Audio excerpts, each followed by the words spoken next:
Broadcasting live from the Wellness Wonderland, you're listening to the Wellness Wonderland Radio. I'm Katie, and each week I chat with the most inspirational people on the planet on how to stay inspired in all areas of life.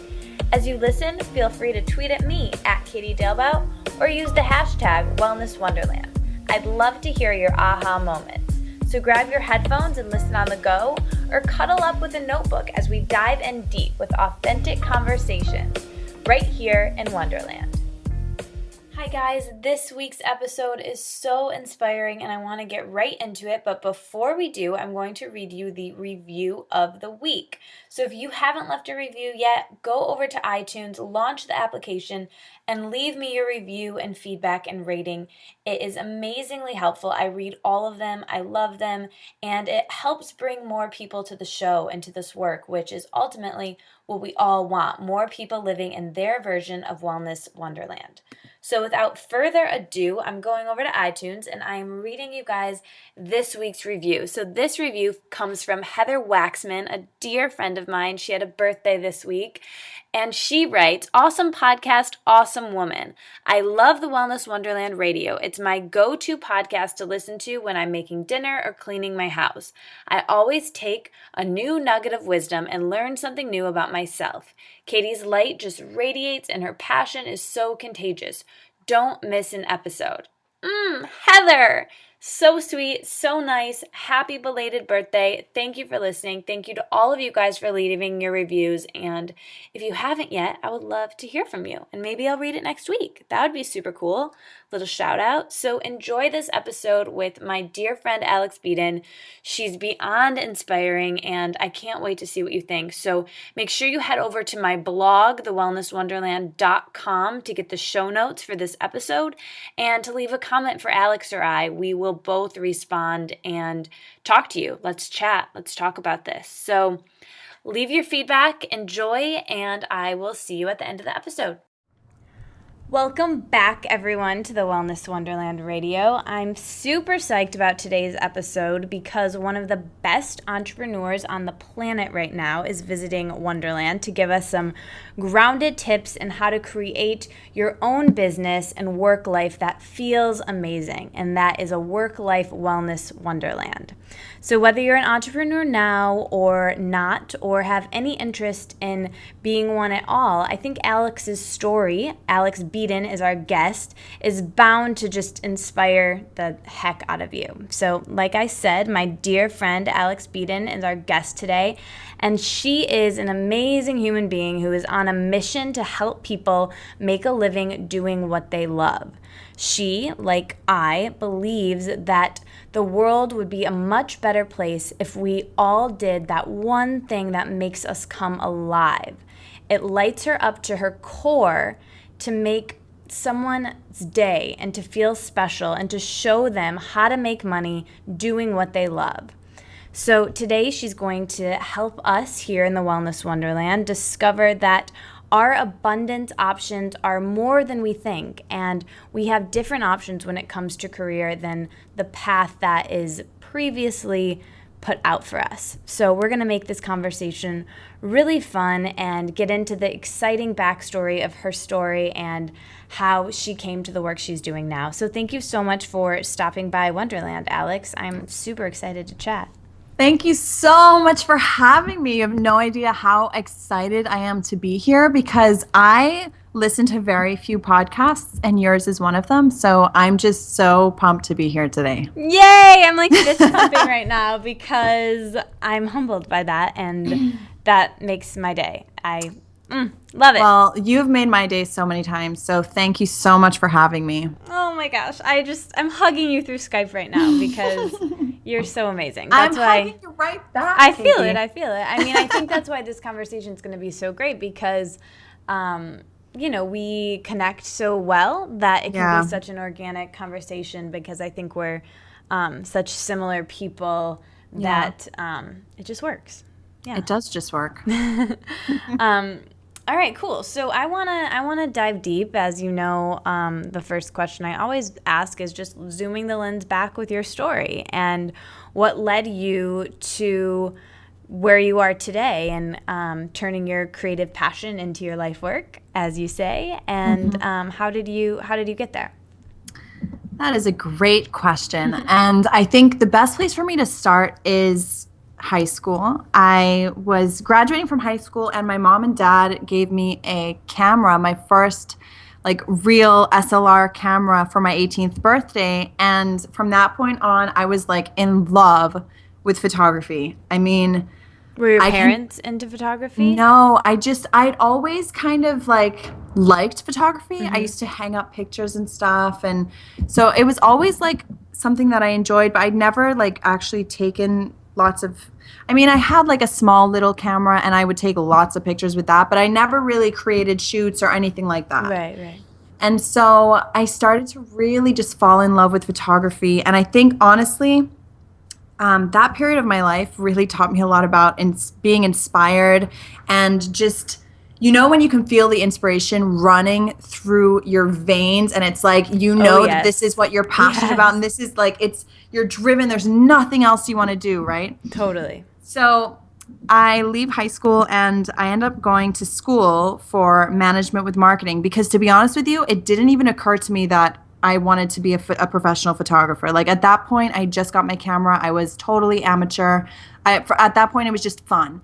So I go to college, have a great time, fall more and more in love with photography. And at the end of it, I'm like at this fork in the road and it's like, okay, do I go down this career path, which everyone's expecting me to do, which is to climb the corporate ladder and go and get a marketing job and do all of that jazz, move to London, et cetera, or do I want to be a professional photographer, which is really what my heart wanted to do at that time. Like I remember I used to write in these journals and I was looking back at it the other day and back then I just watched The Secret. So I was all about like pretending as if it was already here and really like, so I wrote down, I am a full-time professional photographer. And I remember I had never told that to anyone before. And I was writing it down and I was like, so I knew deep down that it's what I wanted to do, but I kind of felt like a fraud. I was like, I've never studied photography. I've taught myself photography. I know nothing about running my own business. Like, who am I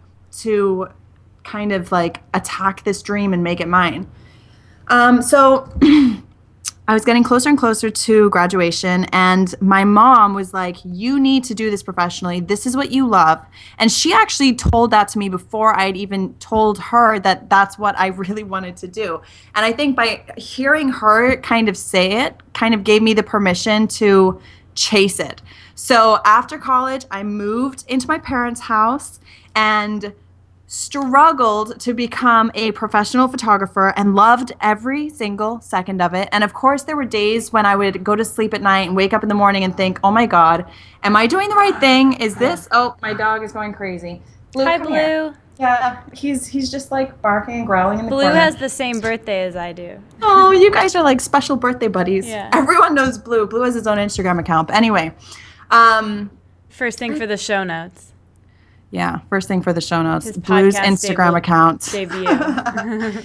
So I completely forgot where I was. Where was I? We are on the part in your story where you're struggling with if you made the right choice or not. You're living at home. Okay. But I'm loving it. Like, I'm so passionate about photography. Yeah. Like, I know, like, whenever I take photos of, like, creative portraits and women, like, I just feel at home. And so, of course, I'm blogging and just blogging, sharing all my photography, really sharing my journey with people. And that's how I started to build my audience, was just by sharing my passion with the world. And I started to gain a lot of popularity in the photography community. And of course, it was finally starting to come together for me. I was starting to get clients. And then all of a sudden, I decided to start selling Photoshop actions, which are editing tools. You know, on Instagram, you have filters? Yeah. Right. So because I obviously was a photographer and I was really into the editing, so I started to make my own Photoshop actions, which are basically filters in Photoshop to help photographers edit their pictures faster. And I was like, they're sitting on my computer. I might as well put them out there and see what happens. So I put them out there and it was such a huge success. Like, I remember when I made them go live, I was like, no one's going to buy these. Like, why? I don't even know why I'm doing this, whatever. And I put them out there and I remember the first sale, I was like, oh my gosh, this is awesome. And then the next sale and the next sale and the next sale. And then I fell in love with just digital files because I saw the beauty in the fact that I'd created something amazing and as many people as possible could enjoy them as they wanted to. Do you know what I mean? Yeah. Whereas with photography, I could only be in one place at one time. Right. So I thought that was so cool. So I really started to focus on that. And then my passion for photography dwindled and dwindled and dwindled. And my passion for marketing and running my own business and really just building a brand and a community grew and grew. And I went through this really awkward phase of not really wanting to do photography anymore, but thinking that I was going through a stage and I didn't want to give up everything that I'd spent so long building. And I was resisting this inner pull towards marketing and branding and everything that I loved about being online and selling digital files online. And so it took me about a year, Katie, to finally realize that this was not a stage, that this was actually my calling and that it was just the next stepping stone for me. Yeah. So I changed everything. I got rid of my photography. I've stopped taking pictures. I don't do photography anymore. And now I'm focusing solely on really helping people do what I did, which was turn my passion into a full-time job. And so that's what I'm doing now, and I love it. I love that. It's an amazing story for people to hear that this is possible. You know, I really try to surround myself by listening to as many entrepreneurs' stories as I can right now as I break into that space personally, just to show what's possible and that there was fear that came up for you, but you did it anyways. And there's a couple things in your in that story that I wanna pick up on. So the first thing is the support of your parents and almost the drive from your mom. And I think that's awesome and great. And I think almost a lot of times that is the opposite of what people are up against. You know, I believe that, you know, our parents love us so much. Most of us, you know, come from, or, you know, if we're fortunate enough to come from these great family situations where, you know, our parents want us to succeed. But I believe that our parents want us to be safe more than they want us to be happy. And so I know, you know, for me, if you know, for many people, if their parents aren't familiar with entrepreneurship, because again, obviously they're of a different generation where, you know, the corporate life was a different place than it is now. And, you know, entrepreneurship is risky. It takes hard work and it's not for everyone. And you have to have a certain mindset that obviously you and I both have. But what kind of advice would you have for people who, you know, maybe don't have that support or aren't sure or have to even come up against something else, or how to use that support that they do have as a driving factor? Do you have any advice around that? I would say if you don't have someone in your life to push you and support you and to believe in you, then you have to surround yourself with as many people as you possibly can who are already experiencing whatever it is that you're trying to achieve. Yeah.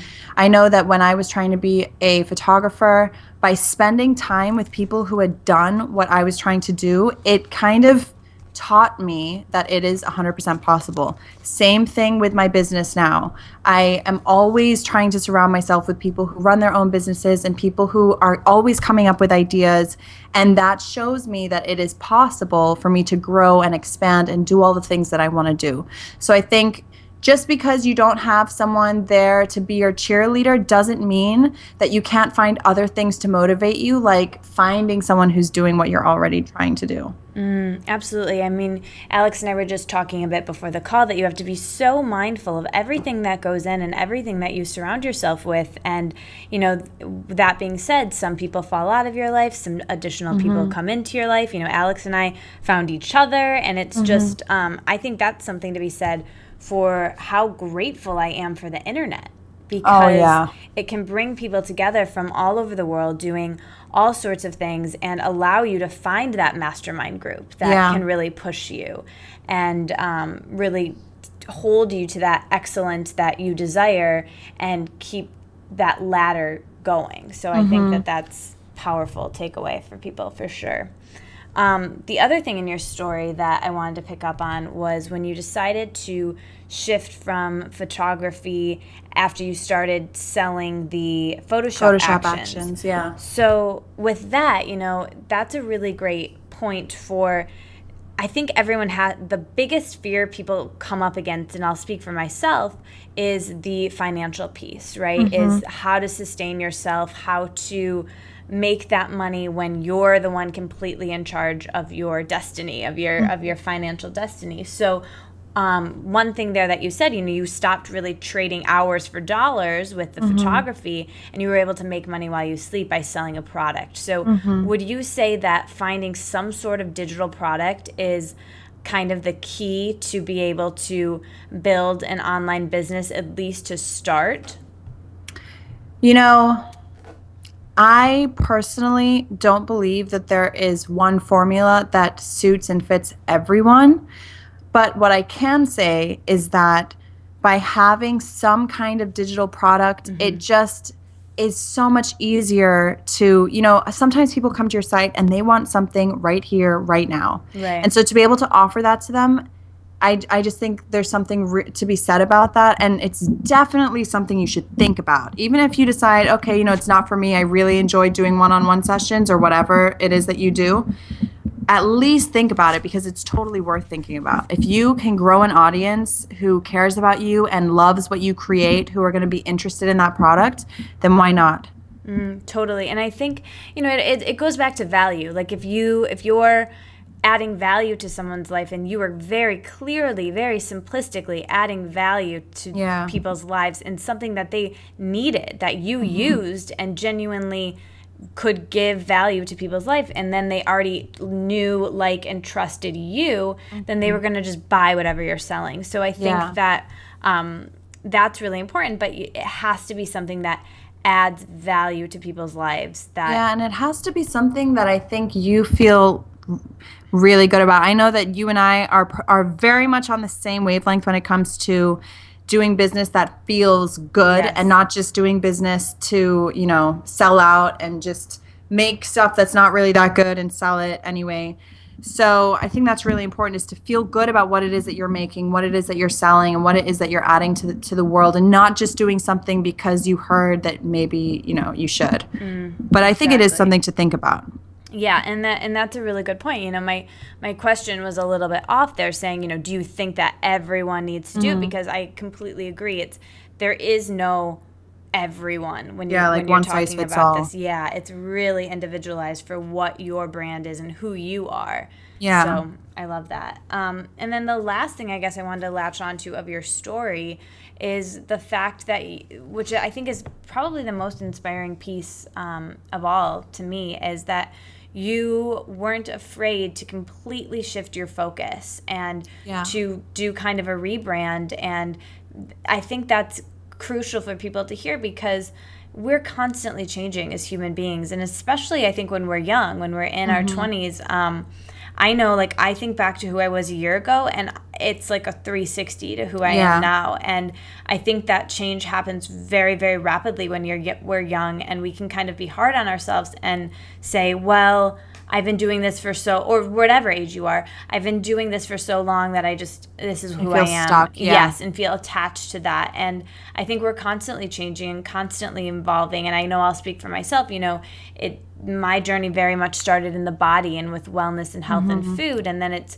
kind of shifted more to the mind and that connection. And we all come to this work from a different angle, and yours being business, but really it's all about the same thing. We all want authentic happiness. So you weren't afraid to make that shift. Can you talk about any fear that came up there and being multi-passionate?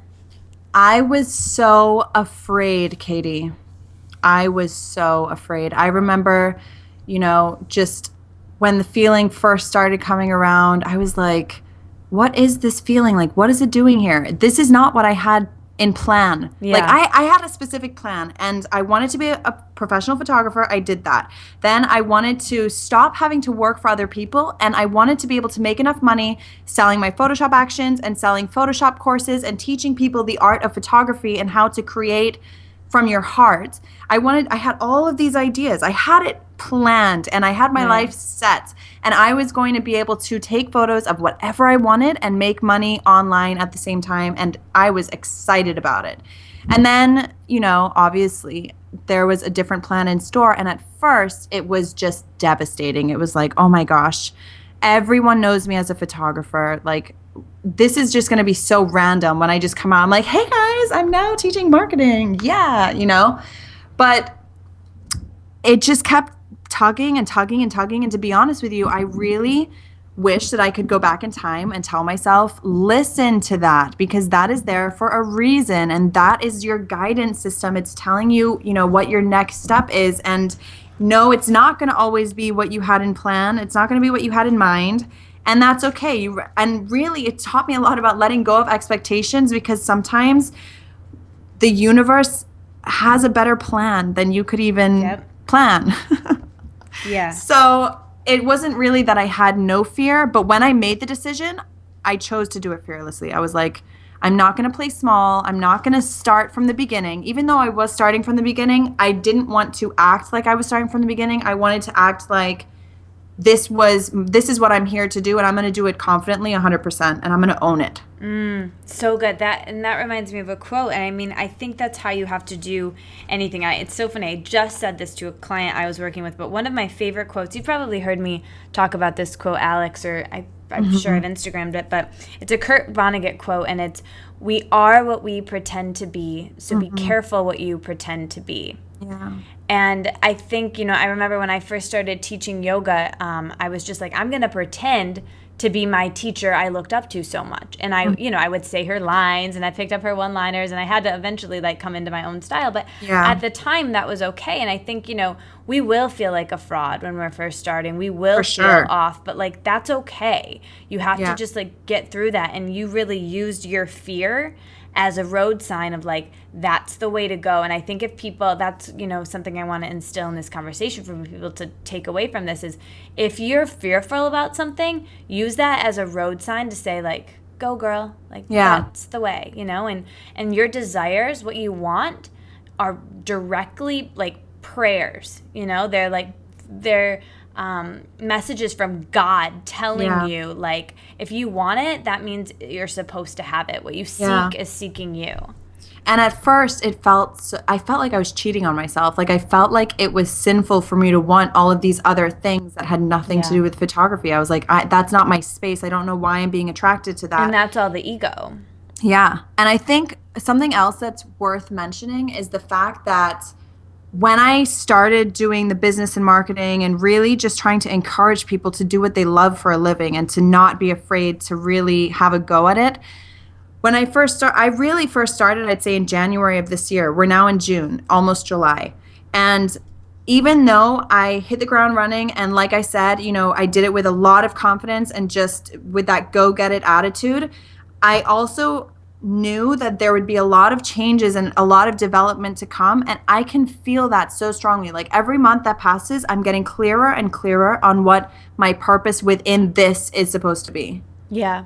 Does that make sense? Totally. And it's funny, I was thinking back, I guess I found you after you had already kind of made that shift. But to me, I mean, and again, I found you after, but I think that shift was so flawless because you had the confidence and you had this is what I'm supposed to do, and F it, let's go, and I'm going to do it because it's what I meant to do. And I think that's a great lesson for people to take away. You just have to own it. You have to say, this is the direction I'm going, and I'm going to just own it. I'm not going to look back. And just don't have room for doubt in your mind. Yes. There's no room for doubt in your mind. There's no room for doubt in your mind. I can tell that's going to be a tweetable already.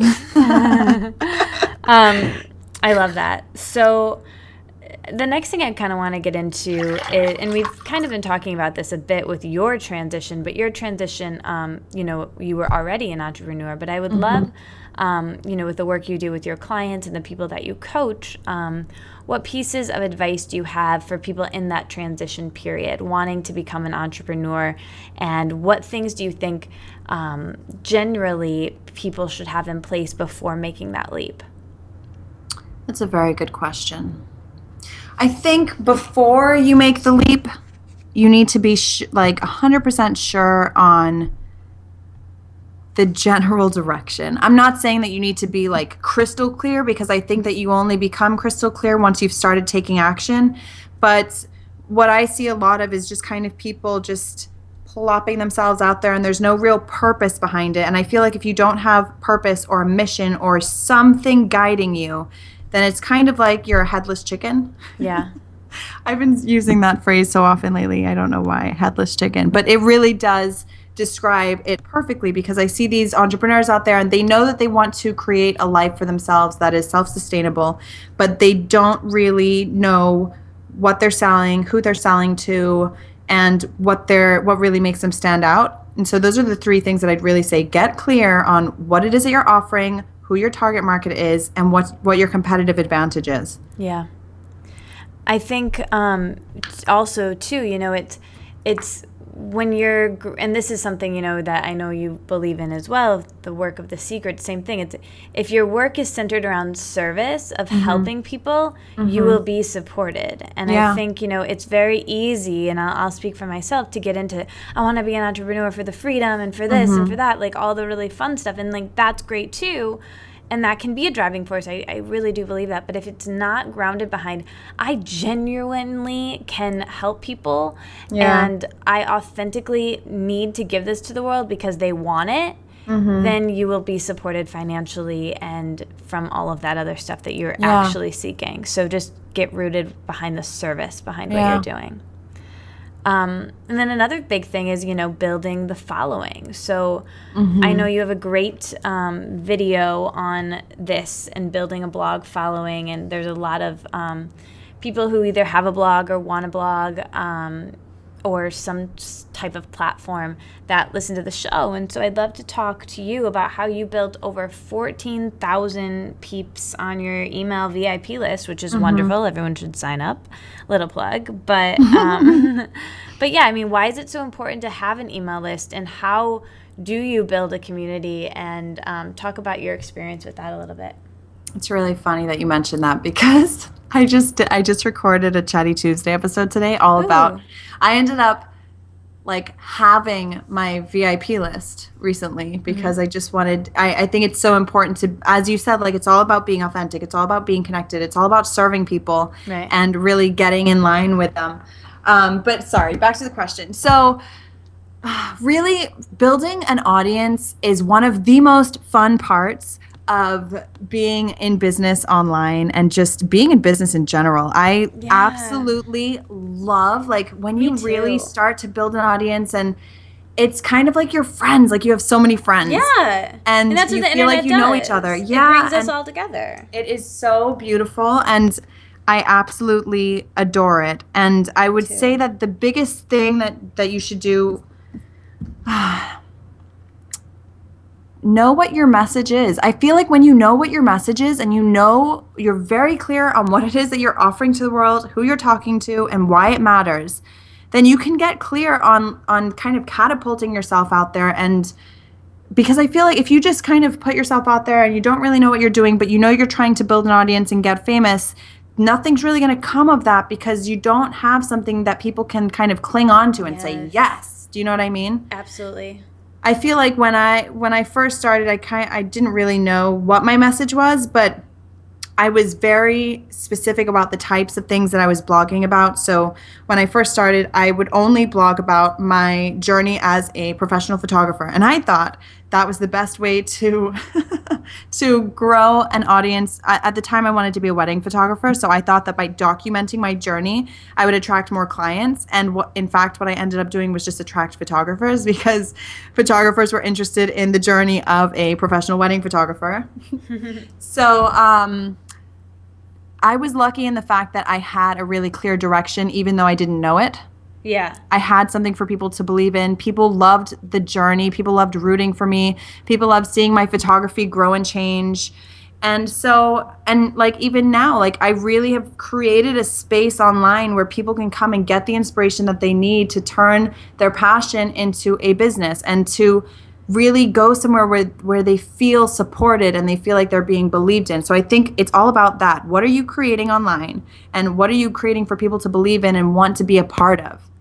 Yeah, and this is so funny. I was just going to say you're such a perfect example of that Steve Jobs quote of, you can't connect the dots moving forward. Sometimes you can only do it going back. And I feel like I say that about almost every guest that comes on the show, which is great because it is so true, looking at these people's stories. But, you attracted all those photographers to your site, and then eventually when you didn't even know that was what you wanted, it was actually not what you wanted at the time, and then that audience became your perfect audience when you were selling Photoshop actions. And isn't that ironic? And it's just really cool to see that, like, even though you didn't know the plan, like, the universe still did, and it was putting you in that direction before it was even ever a thought of yours. Interesting, for sure.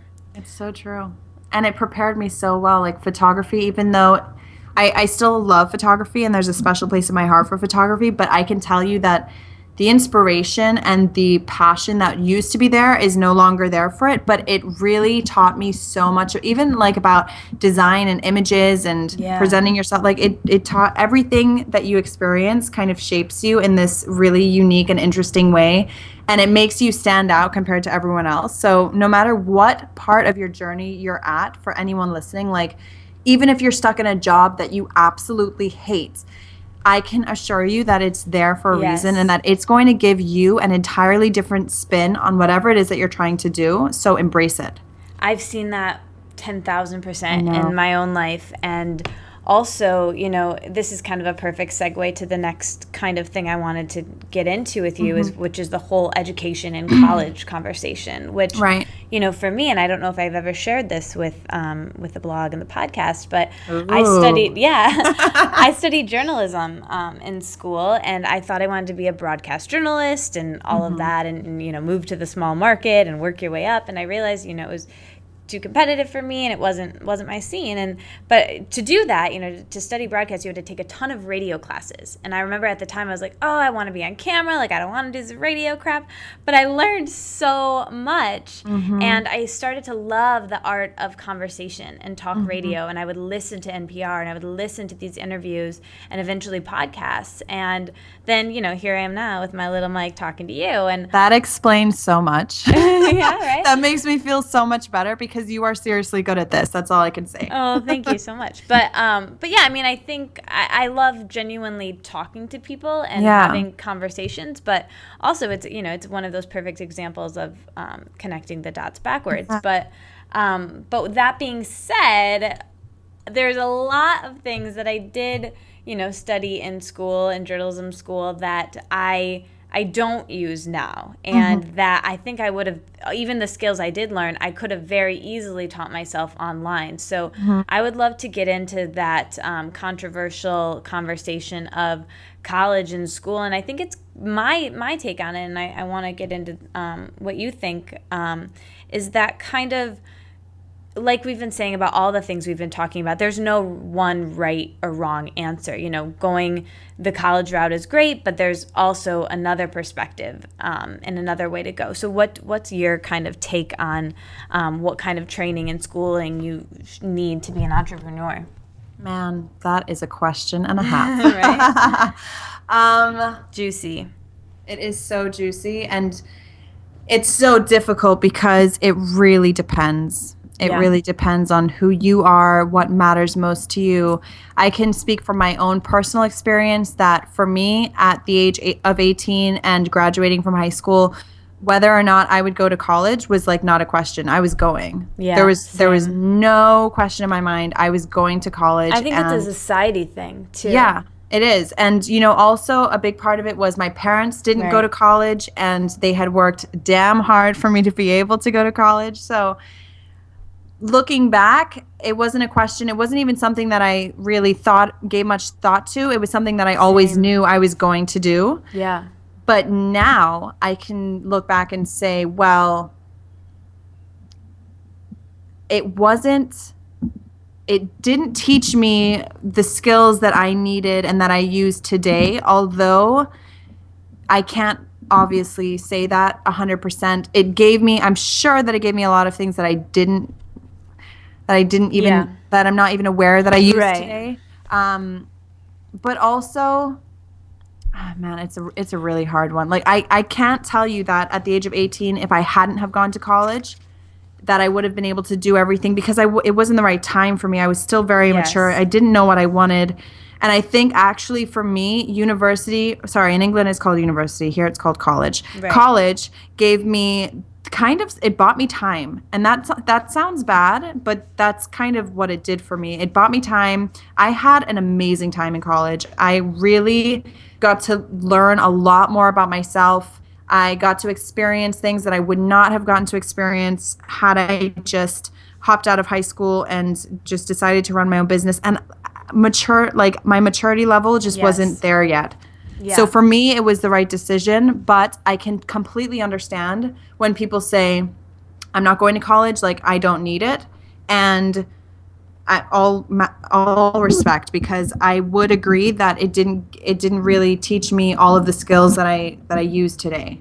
Yeah, I mean, if that makes sense. Completely makes sense. And here's kind of my take on that is I agree with everything you're saying. And I think for me, I look at college not so much as what I learned from a skill set point of view, like in the classroom. For me, it was the cultural experience of being on my own, and you know, it was a personal development experience that I think is, you know, looking back, is indispensable. As much as I want to say, like, don't go to college, you don't need it, you don't need, like, that's kind of my go-to, and I find myself saying that to people. But at the same time, it's like, like, in the society that we're in at 18, there is no way that I could have just launched into where I am now. And I even actually say that, you know, about working a full-time job. The skill set I got from that and from being in a in that setting actually was a huge personal development, you know, learning for myself. And I think that it just kind of depends. You can get that from college. You can get it from, you know,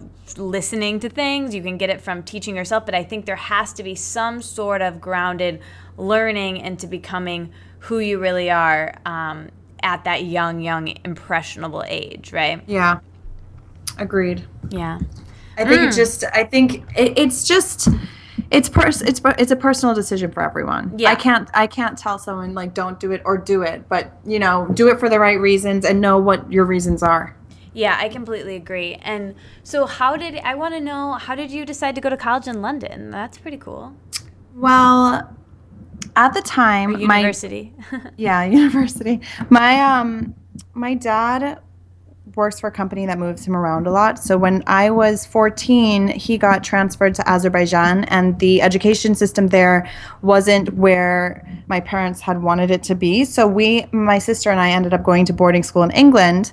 And so after we finished high school, I just really wanted to be in London, and I had the opportunity, so I jumped on it. That's so cool. It was awesome. Really awesome. I mean, it's a beautiful place, and I was actually about half an hour outside of the city in the university campus was just gorgeous. I think it was named one of the most beautiful campuses in the world. So it was just such an inspiring place to be, and I really loved my time there. I love that. So now I want to hear a little bit about, I'm part of it, but talk to us about the Spark Lounge and how amazing it is and what you do there and some of the big things you have coming up very, very soon, like this week, right? Yes, Katie, I'm on a roller coaster ride right now because I feel like I've just stopped listening to everything that I should be doing and really just focused in on what I'm being drawn to do. And so I relaunched my website. It's beautiful. Changed the design. Thank you very much. And I realized that something was missing from the website. And I really wanted to create a community of people because I was getting all these emails from people saying, you know, I love that I found you. Like, I feel like it's opened so many doors for me. It's shown me what's possible. And I knew that if I could just get all of these people together in one place, that the possibilities would just be never ending, and it would just be such an explosive place of inspiration and complete support. Yeah, and just support for each other, and a place where, because a lot of people were like, you know, I don't have people in my life who really even believe this is possible. I don't have people who can back me up. Like we were talking about at the beginning of this, like I had my parents and they were always very supportive, but a lot of people don't have that. Yep. So I think that was the entire inspiration behind creating the Spark Lounge. And it has just become such an awesome place. And to be honest with you, I wish I could spend more time in there because I check in every day, but every time I go there, I get sucked in. I just want to stay forever because there's so much great conversation happening. But it's something that I'm really proud of, and it's something that I'm really looking forward to continuing and growing and developing and doing like little events for it and things like that. Yeah. But also, I've just been really busy lately with all of these random ideas that seem to come to me, and it's amazing because they're inspiring ideas. And I feel like I went from a really inspired place in my photography to a really uninspired place in my photography where I just didn't want to do it anymore. And now that I'm past that awkward stage of like transferring from photography to what I'm doing now, I feel like I'm finally at this place where I can be inspired and I can be creative and I can just do whatever I want to do because I am my own boss. And I've been planning to relaunch the School of Killer Impressions because, so it comes out live twice a year. And I was aiming to have it out in June, but something just wasn't feeling right. Like it just didn't feel ready.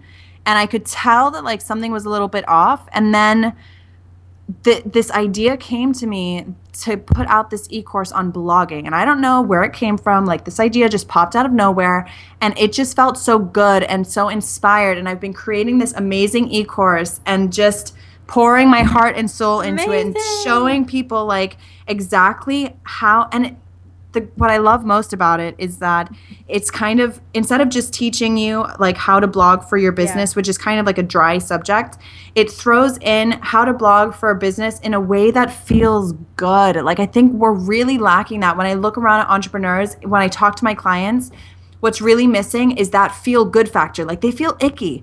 When they have to write a blog post, they're like, oh, do I have to write a blog post? Do I have to send out an email newsletter? Yeah. So it's all about really like getting back to the core of why you do what you do and what makes you come alive with passion and what gets you inspired and really transferring that into your blog and injecting that into your blog so that you can be excited about your blog and not feel like it's a drag. Yeah, I mean, people can feel that. Like, I can smell that a mile away when the newsletter comes and it's, like, forced. You're like, yes. Delete. And I've been there. Unsubscribe. And I know exactly how awful that feels. Yeah. And I feel like I'm finally getting to a stage where I'm really sinking into who I'm supposed to be as an entrepreneur and as a business owner. And I feel so myself and I feel so inspired. And I wanted to share that with people. So, and that's something that's great about running your own business. You can have plans and then decide to change them and roll with it. Yeah. So I've just been having fun. I love that. So is that launching this week then? It is launching this week. Amazing. So we'll have all of the info about that so people can jump on. And if you want to, really dive into starting to create something, I will say, from my personal experience that blogging has given me so much value. And I think if you're adding value to people's lives, you'll feel that back to you 10,000-fold. And I know that, the great thing, listen to this, you guys. Like, she just went through how she decided to create this. And, like, it doesn't get more authentic than that. Like, she didn't say, like, oh, I made this e-course on blogging because I heard that, like, that will sell well and then I'll make money. She went through and said, I know that I can help people, and this is the plan that I, found for myself, and I wasn't even expecting it, and it was just so clear and authentic. Like, it wasn't a pitch, it was just showing her process, and I think that, it doesn't get better than that, right? And I think the great thing about blogging as well is that it doubles as a marketing tool, which is kind of like the icing on top. Like blogging can be therapeutic. It can really nourish your soul. It can make you feel connected to so many people. And it's a brilliant marketing tool at the same time. So it's just such an awesome package. It's just so great. Yeah. Yeah. And I know for myself, my brand isn't a business yet, but I'm building that community and that, And all of a sudden it was like, oh, I can make this a business now, because I have this community that I genuinely love that I wasn't even selling anything to. Yeah. And I'm not even selling anything to, and just providing free content every single week because I love doing it. Mm-hmm. And people like you and amazing people still come and listen. So I think, you eventually, maybe if you start loving it, it can transition into a business. And there's so many ways that things can go, which is amazing. Again, isn't the internet awesome? It's the best. I write it in my gratitude journal like every day. It's so freaking good. So good. So now I want to shift to my personal questions with you, Alex, which is, as you know, the best part of this podcast. But I think, talking about daily routines, and we'll get into the specifics, is important with everyone who comes on, and we can add value, to people's lives, figuring out what successful people do. But I think, when it really comes to entrepreneurs and how they structure their days, it's extremely valuable because you really are the only one who's accountable for your time and yourself. So I would love to know your daily practices and your morning routines and the first couple things you do when you wake up in the morning. I would love, I'm super excited to share that with you. You knew this was coming. So firstly, I want to say that this is a really new concept to me. I never had a morning routine or an evening routine. I just woke up, got to work, and that was it. There was no real thought behind it. And I started doing some sessions with a amazing lady called Sasha Stone. And because I was just feeling out of balance and honestly chaotic, and I was losing that spark and that inspiration that I really desired in my work, and I just felt out of line, something wasn't right. So I did 4 sessions with her, and the number one thing that we worked on together was just getting my morning routine and my evening routine to a place that felt super good for me. And at first I was like, what is the point in having a morning routine? This is so weird. But now that I've really committed myself to it, it is my mornings and my evenings, I cherish them. They are just, and really they keep me balanced. And I think the reason why I'm now in such an inspired place compared to where I was 3 or 4 months ago is directly because I started doing all of these things. So with that being said, I know you know how important it is to have your morning and evening routines, but I just really wanted to stress that because I know a lot of people put it off and they're like, yeah, maybe it'll be helpful, but I'm not really sure. It was literally life-changing for me. So anyway, I wake up, when I first started, I was probably waking up at 8 and then starting to work at 9. And so I would just hop out of bed, brush my teeth, get changed, eat breakfast, and I'd be out the door. And it was kind of this rush. And then once I started speaking to Sasha, she was like, try waking up an hour earlier. So I started waking up at 7. And then I started waking up at 6. And this morning I woke up at 5. So I've literally just been taking it literally step by step. And so I'll just tell you, my mornings are, I wake up super early and I do whatever it is that I want to do that morning. So I do whatever it is that feels good. Sometimes I will do yoga. Sometimes this morning I woke up, what did I do this morning? Oh, I read first. Then I did my oil pulling. Then I took my dogs, because I'm pet sitting. I have 2 dogs right now. I took the dogs for a walk. And then I came back up and I did some journaling. And then I got to work. So it just changes from day to day. But I really, really love the meditation in the mornings. That always really kind of gets me centered. I really love green smoothies, but I don't even have green smoothies every morning. Some mornings I wake up and I'm like, oh, I just can't be bothered to make a green smoothie. But I'm getting better at that. I'm trying to have them prepared. So literally all I have to do is dump them into there. But just being calm and doing whatever it is that I feel like doing. I really love brushing my hair. I know that sounds really weird, but in the mornings and in the evenings, I love brushing my hair and just being in the moment and just pampering myself and doing whatever it is that feels good. You know that I couldn't agree more with all of that. That's very similar to my mornings as well.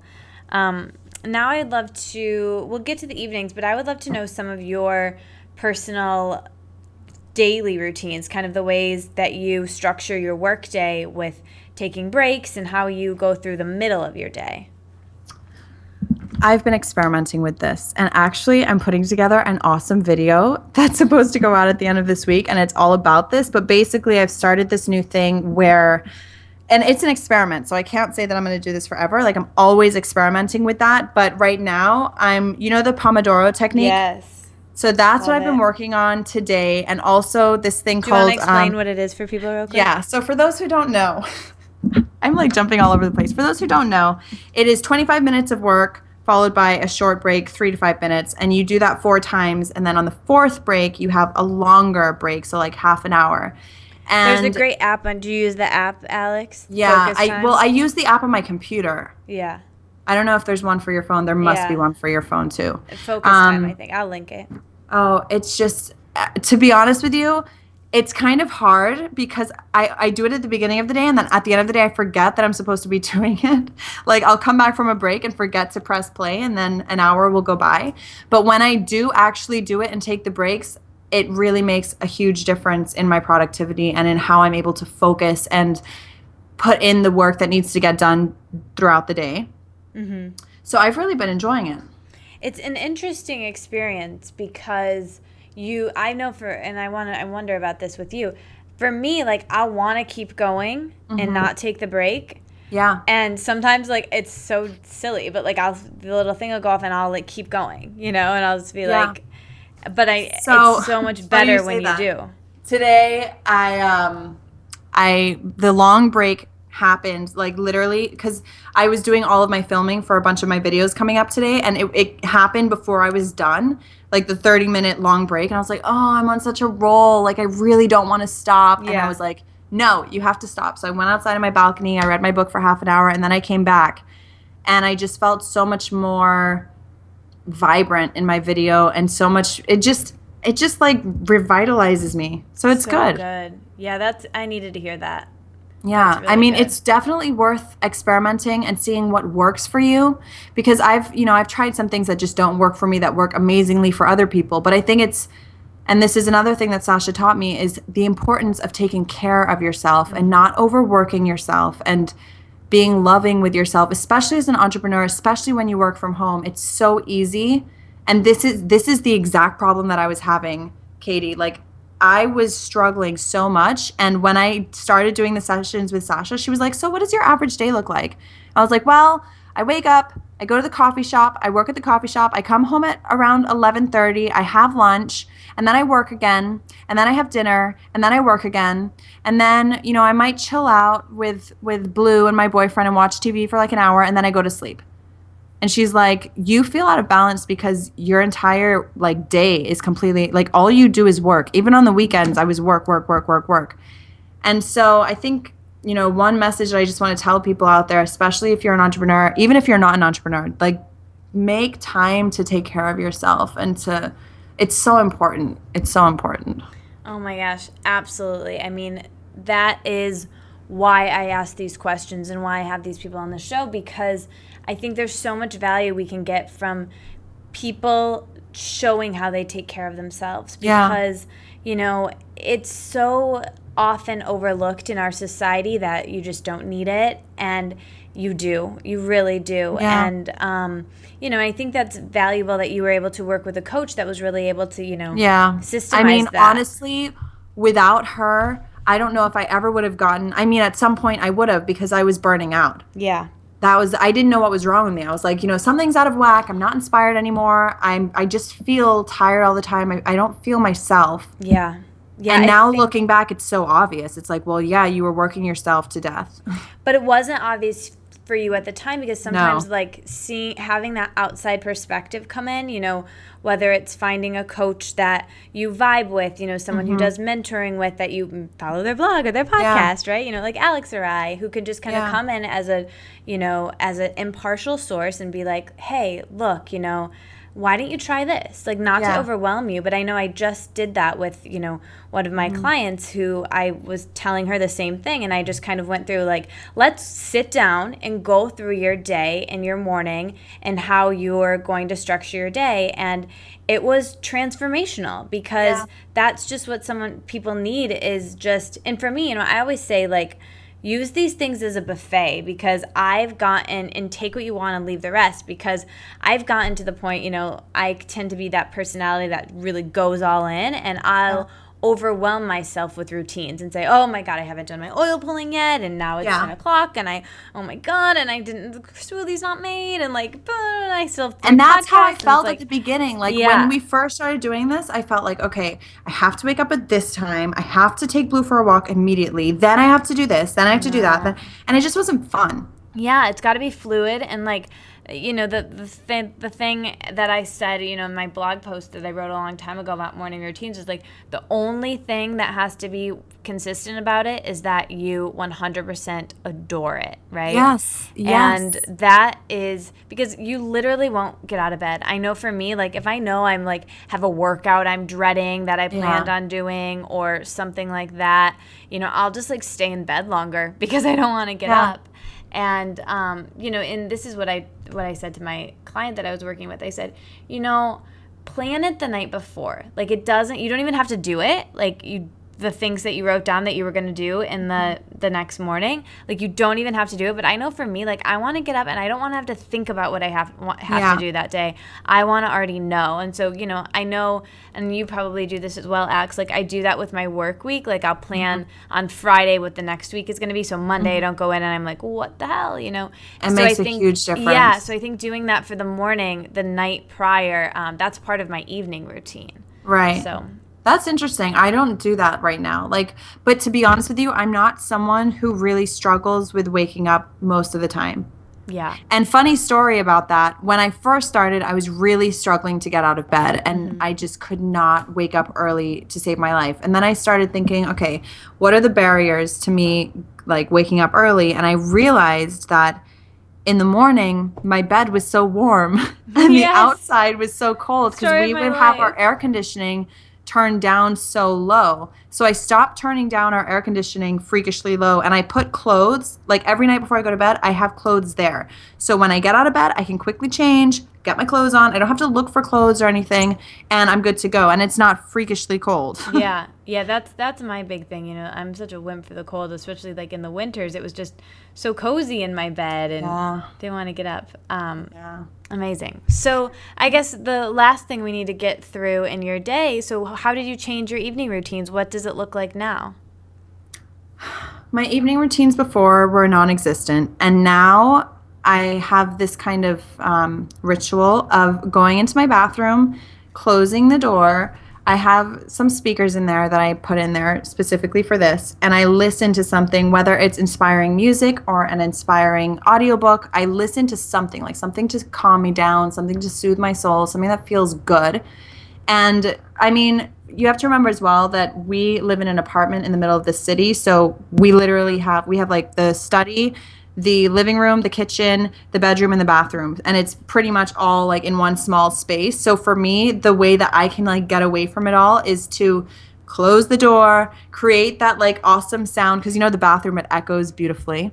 And I just really just enjoy getting ready for bed and taking off my makeup and flossing and brushing my teeth and brushing my hair and getting in the shower. And I do everything super slowly.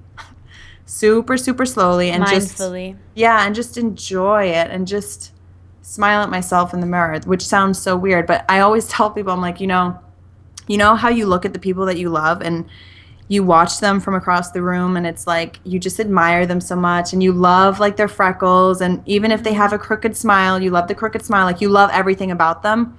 That's the way that I want to love myself. I want to look at myself in the mirror and just love what I see, no matter what's there.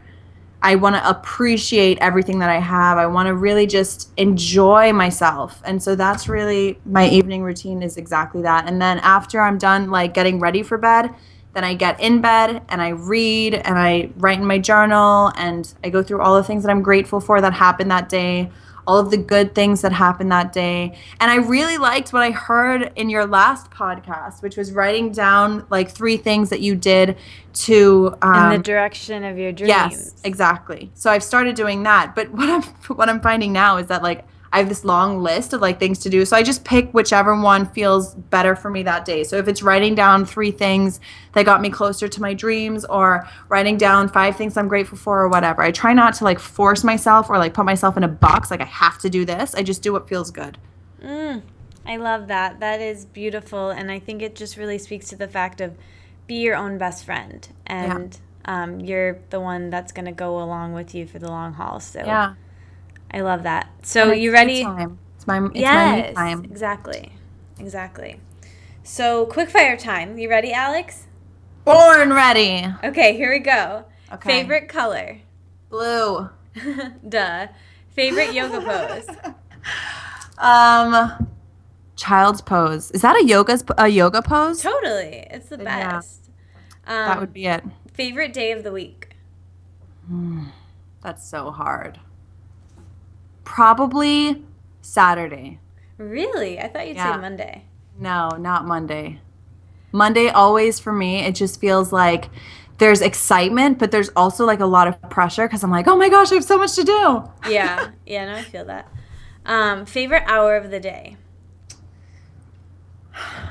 It's probably Mornings. changed since first hour in the morning. I agree. Magic time. What is something that you wish you would have known 3 years ago? To slow down and not put so much pressure on myself and not work so hard and just enjoy, not to have expectations. I think expectations are really like the stressful part for me. It's when I have expectations of how I want something to go. So just to let go of expectations, to be mindful of my thoughts. That's another really big one. Yeah. Where do you see your brand and business going? What's your overarching vision for it? And this is funny that you said expectations before, but in like 5 or 10 years down the line. To just feel good. That's perfect. That's it. Like I have ideas of where I want to go and things I want to do, but I learned my lesson with that last time. Like I don't want to really define anything. Right now, the stage that I'm in is just having fun and doing what feels good, creating things that feel good, and going from there. Nice. How do you balance your relationships and your lifestyle and having a healthy work-life balance? By having a really strict, non-negotiable cutoff time for my work. Just being like, okay, at this time, I'm going to stop working and I'm going to go spend time with the people that I love. Amazing. What is the thing that you're most excited about in your life right now? All of this, I feel like the past 2 months, ever since I started working with Sasha, like I've just been on this new routine. I'm just really excited about my routine because it's giving me the time to explore everything that I love. Like I'm reading so many books and I'm just diving into so many different self-improvement topics and just really growing who I am as a person. And that's really what I'm most excited about. I love that. When do you hear your intuition the loudest? Where are you usually when that voice comes up for you? Looking into something beautiful like the sunset, or if I'm on a mountain in nature. For some reason, when I'm in nature, like that's when I feel the most connected, and that's when I can get like really clear. So just like quiet nature. I love that. What's your favorite beauty ritual? This sounds so weird because it's probably not what you expect. I love taking my makeup off at the end of, like, I am someone who, no matter what, I'm taking my makeup off at the end of the day, and I love it. Like, it just is so great. I just love it. I love washing my face. Like, it just feels good. I love that. Me too. It's like I could never get into bed if I didn't do that. Like I just and it's just so enjoyable. Like, I just love taking care of myself, I guess. I love that. What is your favorite vegetable?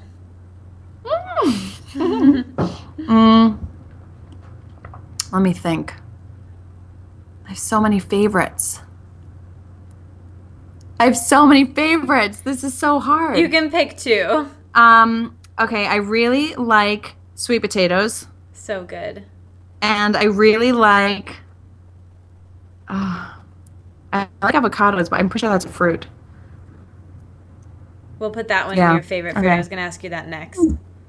Okay, well, my favorite fruit is mango. Oh, nice. What's the best thing you've eaten recently, like in the last couple of weeks? You're asking a girl who has one of the worst memories ever. One of the best things I've eaten in the last few weeks. I mean, I really love my green smoothies. Nice. Like, I just adore them. So good. What's a superhero power you wish you could have for a day? I wish that I could be a stress reliever. I wish that I could, like, soothe people. I think you do And that. I wish I could calm them down and just take their worries away. You do that. That's so beautiful. Thank you. What is your favorite movie?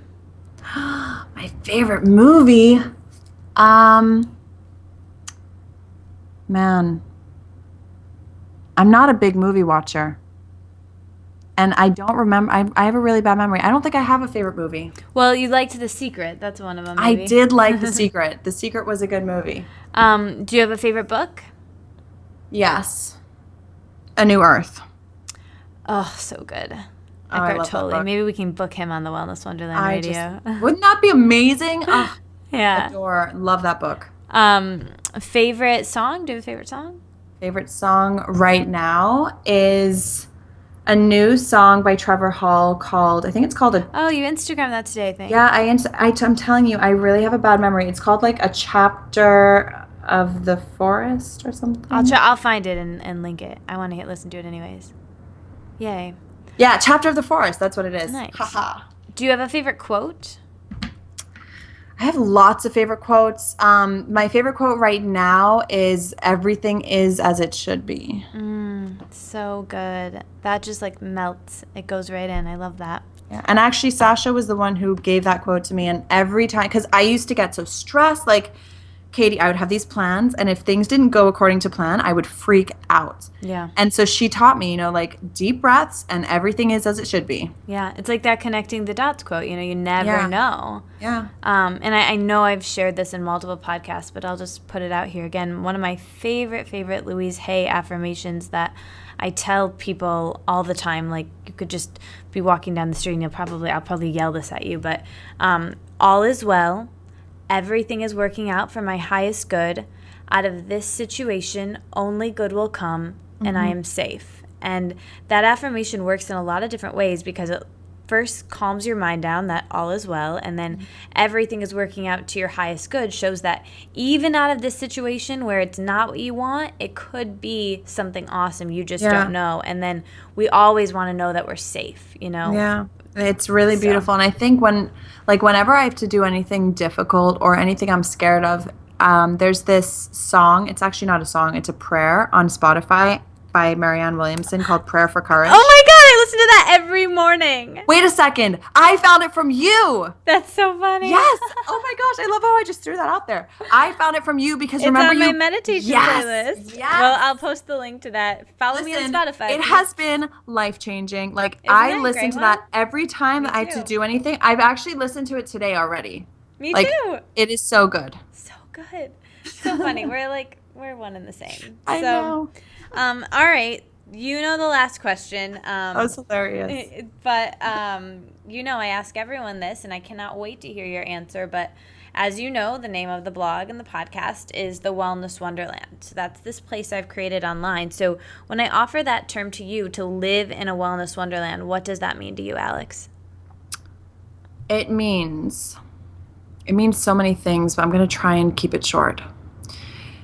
For me right now, living in a wellness wonderland means creating from the most inspired place. It means taking care of myself. It means really being aware of the thoughts that I'm thinking and really being aware in the conversations that I'm having and just bringing mindfulness to everything that I do.